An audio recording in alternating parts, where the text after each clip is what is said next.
Hello everyone. आज हम topic करेंगे ट्रीटमेंट ऑफ रियलाइजेशन एक्सपेंसेस।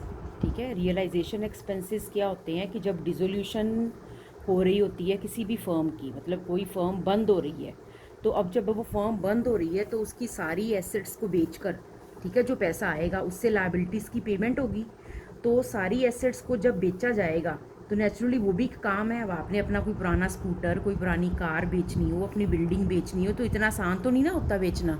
ठीक है, किसी ब्रोकर से मिलोगे, किसी दलाल से मिलोगे, किसी कार डीलर से मिलोगे। ठीक, या सपोज़ करो अगर आपने अपना घर बेचना है तो शायद उसको बेचने से पहले थोड़ा बहुत उसको ठीक कराओगे, या रियलाइजेशन एक्सपेंसेस में शायद उन्हें कुछ लीगल एक्सपेंसेस भी पे करने पड़े, या थोड़ी बहुत अपनी कार की पहले सर्विस करवानी पड़े, है ना, और फिर उसको अच्छी हालत में करके फिर उसको बेचना पड़े। तो एसेट्स को रियलाइज़ करने के लिए जो भी खर्चे करने पड़े वो रियलाइजेशन एक्सपेंसेस हैं। तो अब उसकी क्या क्या एंट्रीज़ होती हैं और उसकी क्या क्या ट्रीटमेंट्स होती हैं, उसमें अलग अलग केसेस होते हैं। वो सारे केसेस हम आज यहाँ पे करेंगे। ठीक है, तो इसमें केस 1 है when expenses are paid and borne by the firm. अब सबसे पहले ना आपको यहाँ पे बॉर्न वर्ड का मतलब पता होना बहुत ज़रूरी है। BORNE, born. यहाँ पर बॉर्न का मतलब है कि बियर किसने करनी है। बियर की जो 3 फॉर्म ऑफ वर्ब्स नहीं होती, जैसे डू, डिड, डन, ठीक है, पे, पेड, पेड, तो बियर, बॉर्न, बॉर्न। बॉर्न मतलब कौन बियर करेगा, कौन सहेगा एक्सपेंसेस को, किसकी ड्यूटी लगी है एक्सपेंसेस को बियर करने की। एक बात आपने इसकी एंट्री करते वक्त याद रखनी है कि रियलाइजेशन अकाउंट जो है वो फर्म का अकाउंट है। ठीक है, बिजनेस का कोई भी खर्चा होगा तो उसके लिए रियलाइजेशन अकाउंट डेबिट होगा। अगर एक्सपेंसेस फर्म बियर कर रही होगी, अगर लिखा होगा एंट्री में बॉर्न बाय द फर्म, तो फर्म का अकाउंट कौन सा है, रियलाइजेशन अकाउंट। तो आपने रियलाइजेशन अकाउंट को डेबिट करना है। फर्म बियर कर रही है तो मतलब debit all expenses and losses, firm उस अकाउंट को बियर करेगी तो फर्म का अकाउंट डेबिट होगा। अगर सम में लिखा होगा कि बॉर्न बाय द पार्टनर, तो अगर बॉर्न बाय द पार्टनर लिखा होगा तो मतलब पार्टनर ने कहा है कि मैं एक्सपेंसेस बियर करूँगा, तो फिर वो एक्सपेंसेस पार्टनर ने कहा मैं बियर करूँगा, तो आपने पार्टनर के अकाउंट को डेबिट करना है। ये 2 बातें आपने याद रखनी है। पहली बात, बियर कौन कर रहा है, जो बियर कर रहा है वो डेबिट होगा। फर्म बियर कर रही है तो फर्म का अकाउंट डेबिट होगा, रियलाइजेशन अकाउंट। पार्टनर बियर कर रहा है तो पार्टनर का अकाउंट डेबिट होगा, ABC जो भी। दूसरी बात, पहली बात तो बॉर्न की हो गई।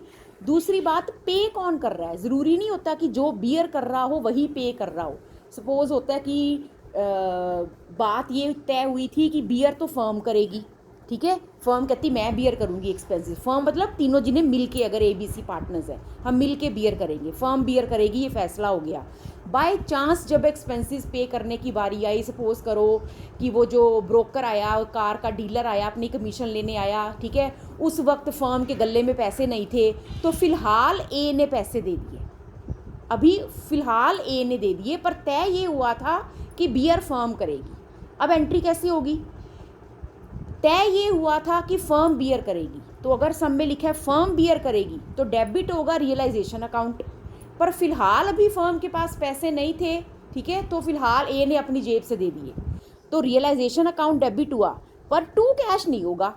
टू कैश क्यों नहीं होगा, क्योंकि फर्म ने थोड़ी पे की। अब टू कैश तब होगा जब फर्म के गले में से कैश जाएगा, जब फर्म कैश पे करेगी, फर्म के अकाउंट में से कैश जाएगा या फर्म के बैंक अकाउंट में से कैश जाएगा, तो टू बैंक होगा। फिलहाल तो A ने पे किए हैं ना, तो फिलहाल अगर A ने पे किए हैं तो यानी कि फर्म ने A को वापस करने हैं, तो रियलाइजेशन अकाउंट डेबिट होगा और टू A होगा। अब ज़रा इन केसेस को समझना ध्यान से, ठीक है। इन केसेस को समझने से पहले 2 बातें और याद रखना। वो क्या बातें हैं, अगर सम में कुछ भी मेंशन्ड नहीं है कि एक्सपेंसेस कौन बियर कर रहा है और कौन पे कर रहा है, तो फिर बियर भी फर्म ही कर रही है, पे भी फर्म ही कर रही है। और दूसरी बात, अगर एक्सपेंसेस पार्टनर ने बियर करने हैं, है ना, अगर पार्टनर की ड्यूटी लगती है कि मैं बियर करूँगा, फिर वो सम में क्लियरली मेंशन्ड होना चाहिए ना कि A ने बियर करने की जिम्मेवारी उठाई है, B ने कि C ने। कुछ नहीं लिखा तो फर्म ही बियर करेगी, फर्म ही पे करेगी।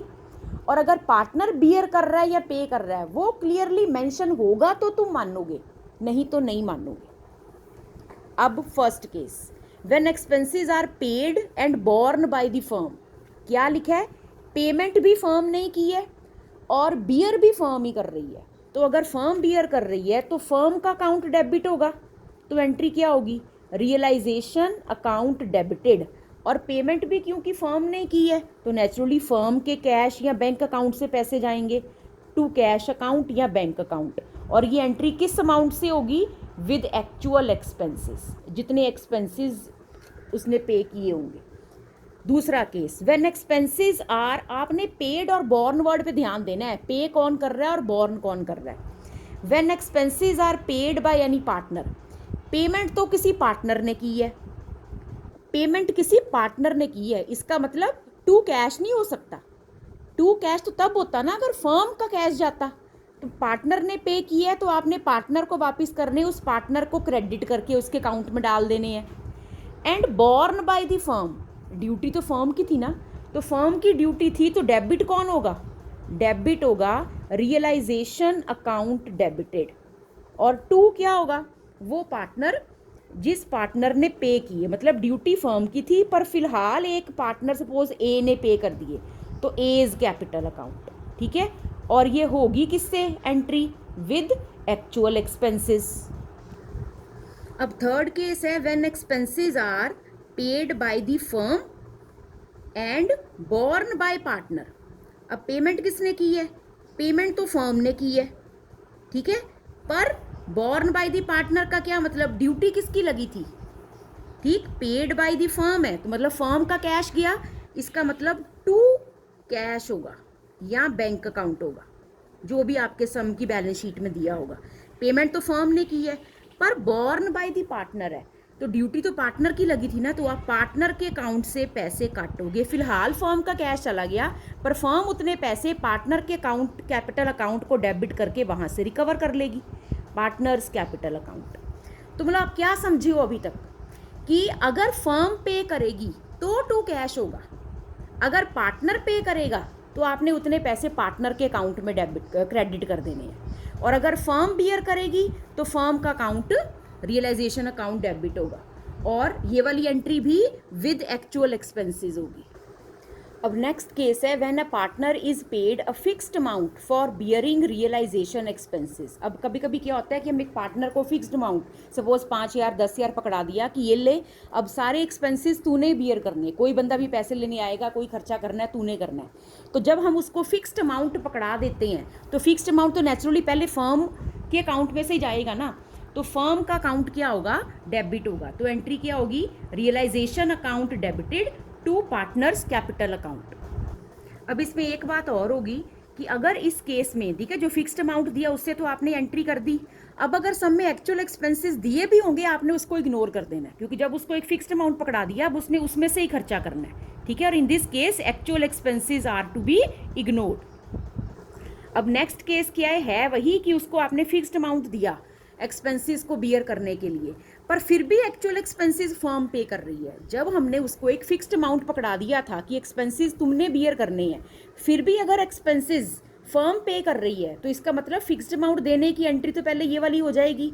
और अगर फिर भी बाय चांस फर्म को पे करने पड़े, कोई ऐसे हालात बने कि फर्म को पे करने पड़े, तो फर्म उतने पैसे उसके अकाउंट से काट लेगी। तो पहले उसको एक्सपेंसेस देने की एंट्री ये हुई, उसको फिक्स्ड अमाउंट देने की, फर्म को डेबिट किया, टू पार्टनर को इतने पैसे दे दिए, फिर भी बाय चांस अगर फर्म को ही पे करने पड़े तो फर्म का कैश तो गया एक्चुअल एक्सपेंसेस पे करने के लिए, पर फर्म ने उतने पैसे उसके अकाउंट को डेबिट करके काट लिए। नेक्स्ट केस है कि when expenses are paid by partner, partner pay कर रहा है, तो पार्टनर पे करेगा तो आपने टू कैश नहीं करना, क्योंकि पार्टनर अपनी पॉकेट में से पे कर रहा है, पार्टनर अपनी जेब में से क्या दे रहा है वो टू कैश नहीं होता। टू कैश, टू बैंक वो होता है जो फर्म का कैश जा रहा होता है।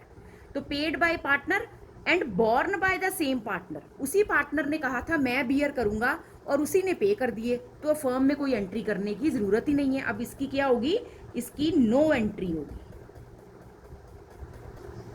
ठीक है। पार्टनर ने खुद पे की और वो कहता है मुझे आप रीइंबर्स चाहे मत करो।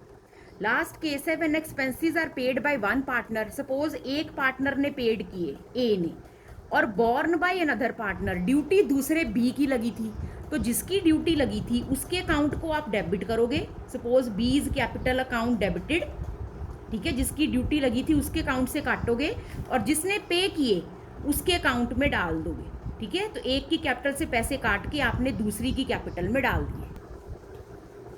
अब मैं आपको एक बार ये दोबारा रिवाइज करवाती हूँ, ठीक है। देखो, एक बात आपने एक्सपेंसेस की एंट्री करते वक्त ध्यान में रखनी है। सबसे पहली बात, सम में क्या लिखा है, बॉर्न कौन कर रहा है। जो एक्सपेंसेस को बियर कर रहा है ना, डेबिट वो होगा।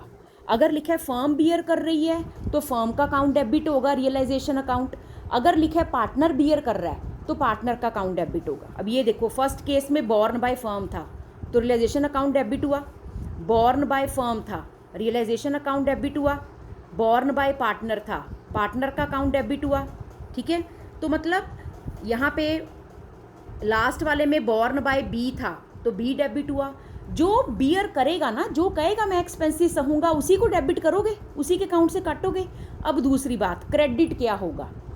क्रेडिट अगर तो फर्म का कैश जा रहा है, पेड बाय द फर्म है, तो फर्म का तो कैश अकाउंट आप बना रहे हो या बैंक अकाउंट बना रहे हो। अगर पेड बाय द फर्म है तो टू कैश होगा। और अगर पेड बाय पार्टनर है, पार्टनर पे कर रहा है, तो फिर आपने उतने पैसे उसके अकाउंट में डाल देने हैं कि ठीक है भी तूने पे किया, ये तेरे को हम रीइंबर्स कर रहे हैं, तेरे पैसे वापस कर रहे हैं, ठीक है। जैसे ये पेड बाय पार्टनर था तो आपने पार्टनर को क्रेडिट कर दिया।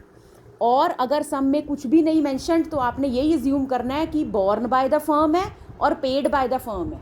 तभी तो आप जितने सम्स आपने अब तक किए एक्सपेंसेस दिए होते थे, रियलाइजेशन एक्सपेंसेस वर ₹1000, तो आप क्या एंट्री करते थे, रियलाइजेशन टू कैश, ठीक है।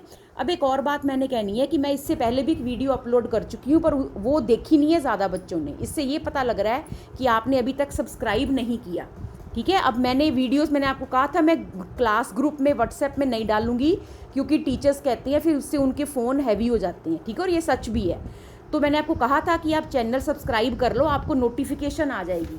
तो मुझे लगता नहीं है कि आपने अभी तक चैनल को सब्सक्राइब किया, तो फिर ऐसे आपको पता नहीं चलेगा, ठीक है। ऐसे आप चैनल को जब सब्सक्राइब करोगे तो फिर साथ में एक बेल बनी होती है, बेल पे क्लिक करोगे तो ये 3 वहाँ पे ऑप्शंस आएंगी, ऑल, पर्सनलाइज्ड और नन। नन का मतलब अगर मैं कोई वीडियो अपलोड करूँगी तो आपको पता नहीं चलेगा, ठीक है। और ऑल वाले यहाँ पे बेल के साथ ऐसे करके 2 लाइंस बनी होंगी साथ में। आपने इस ऑल पे क्लिक करना है, सब्सक्राइब बटन दबाने के बाद बेल आइकॉन पे क्लिक करके फिर बेल में 3 ऑप्शंस होंगी। जब आप बेल पे क्लिक करोगे आपने इसको क्लिक करना है। इससे मैं कोई भी अगर वीडियो अपलोड करूँगी तो आपको आपके फ़ोन में नोटिफिकेशन आ जाएगी। तो इसको प्लीज़ आप टिक करो, तभी आपको पता चलेगा कि मैंने कोई वीडियो अपलोड की है। थैंक यू बेटा।